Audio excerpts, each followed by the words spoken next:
Hi, my name is Scott Robert Hugum. This is week 7 assignment FTE 217.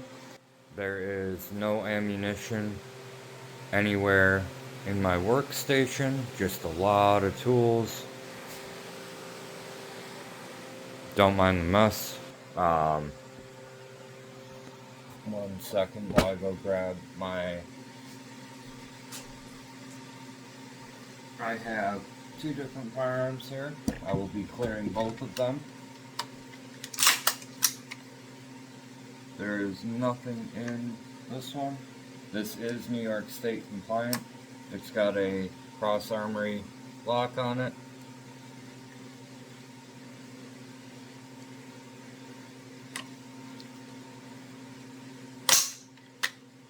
There is nothing in there. And there is nothing in here. Now, we will be clearing the second one.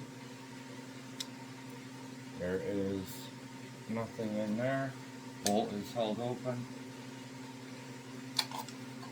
Nothing in the magazine.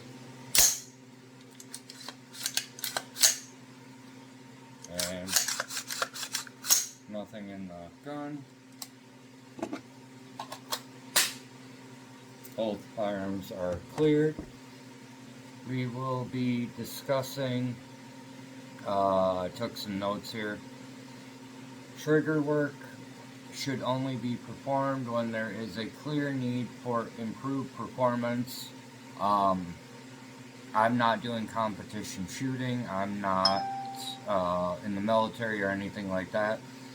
I do some plinking, hunting, stuff like that. So basic mil-spec trigger would be fine for me, or even like maybe a single stage drop-in trigger with maybe a 3 or 4 pound weight to it, pull. Reliability or repair incorrect trigger modifications. So like, I'm gonna be blunt, idiots that are putting illegal switches on their Glocks, that would be improper. FRTs, if not done correctly, because a lot of them need to be tuned, that would be improper. I can't have those where I live, so I wouldn't know, but I stay up on all the laws. Where was I? Also, the incorrect trigger modifications can create unsafe conditions, poor function, or accidental discharge risks. Again, Glock switches, which are illegal, FRTs, stuff like that. Improper work includes altering parts, people who grind down to put those Glock switches in.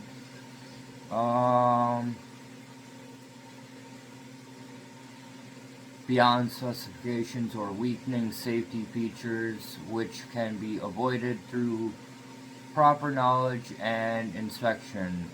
So right now, during my AR inspection, we got the upper here, I'm just removing for now.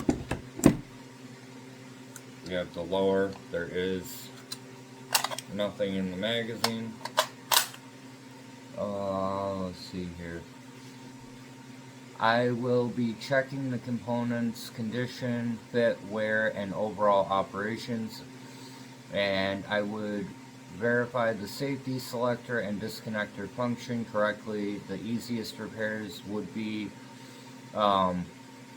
replacing worn parts if need be, while diagnosing internal functions. Problems would be the most challenging. So, most challenging in my eyes also is, so the gas tube, you have to take apart the handrail, you have to take out the bolt carrier group, just to get to all that. The easiest part would be You pop out this charging handle, take out the BCG, aka the bolt carrier group, and you know, it's pretty simple and straightforward.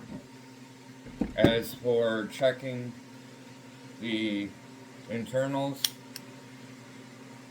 you can tell usually if it's got a lot of wear, because this will wear down, because I'm not in the military. Like civilian use, usually people take care of their stuff.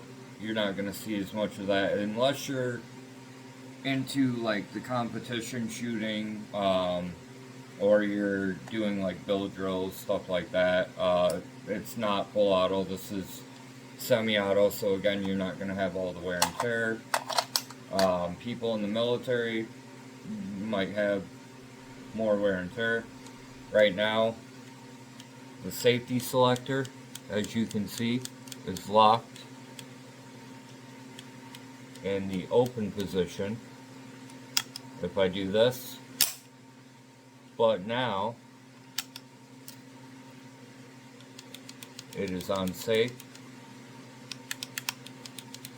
The minute I push this, releases it, safety is on safe, nothing's happening.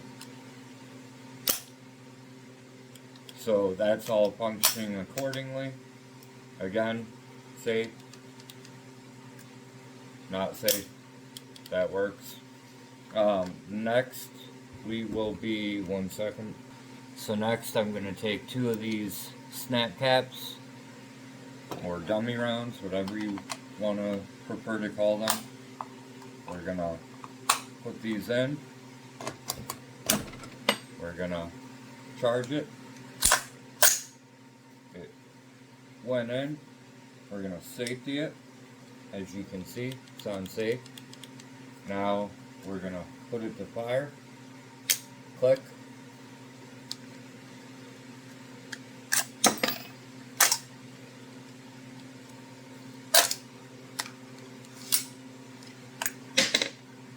I did that wrong. 1 second while we retry that, because I did it at a weird angle. We're going to try this one more time. The way I did it, I was trying to make sure that I didn't lose them. We're going to chamber one. Goes off. Ejects. Now we're going to safety it. Nothing's happening. Unsafe. Clicks. And it locks open. That is my demonstration for FTE 217 week 7 assignment.